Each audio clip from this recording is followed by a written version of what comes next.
proposing. Lucky us, tonight the princess comes of age at last. Meaning we can set the stage at last for a brand new queen to reign. That's good. And when she has put the palace once again at ease, We bring back the old amenities. and we'll toast them with champagne. I like it. Please, you'll love it. You're right. I think I do. With style. And with craft, we'll have choreographed a benevolent coup. Let's take that step. Step in the new direction. Call it a cross correction Step after step. until we can pass the baton. Step by step. So excited to talk to you about this movie. It felt like it was made just for me. I loved it because, I mean, I'm an animation nerd, a theater nerd. I'm a 90s kid. So Alan Menken musicals, that was grew up on those. So this feels like it's, in that tradition, that long line of tradition. And it was so fun to watch. Thank you.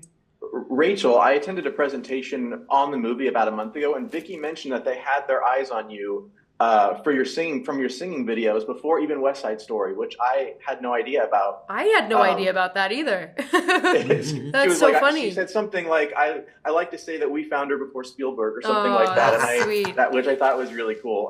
Can you share how you got involved with the movie and what those early discussions looked like for you? Yeah, absolutely. I had just wrapped West Side Story October of 2019.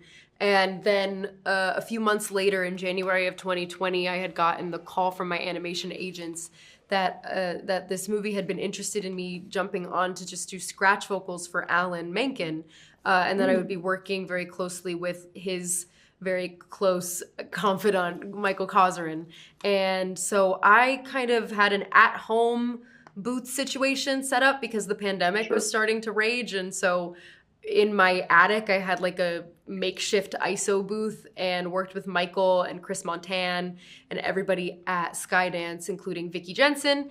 And we all just kind of made what I consider a little EP of Alan Menken music for Spellbound. And it wasn't really until mid-2021 that I actually got the offer to play Elian in the movie.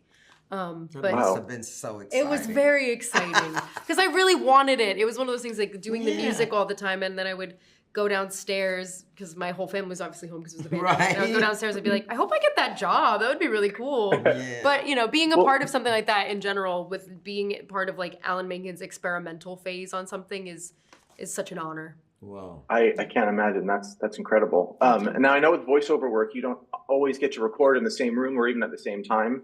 But did the two of you get to talk at all about your characters or that dynamic? No, because Jenifer, your character we met 30 minutes ago. We met 30 minutes ago, and we're best friends now. Yes, it's true. I love that.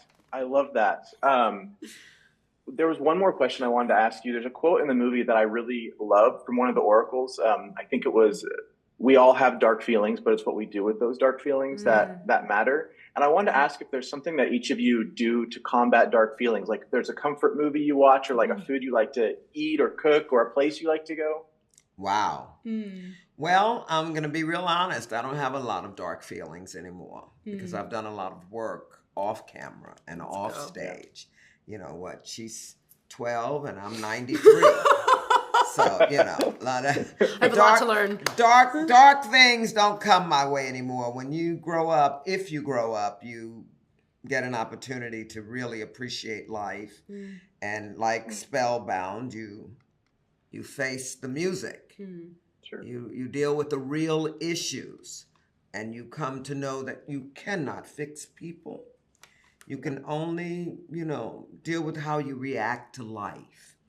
And I think Elian is going to grow up and find all of those things because she had to face the music. Yeah. The Alan Menken music.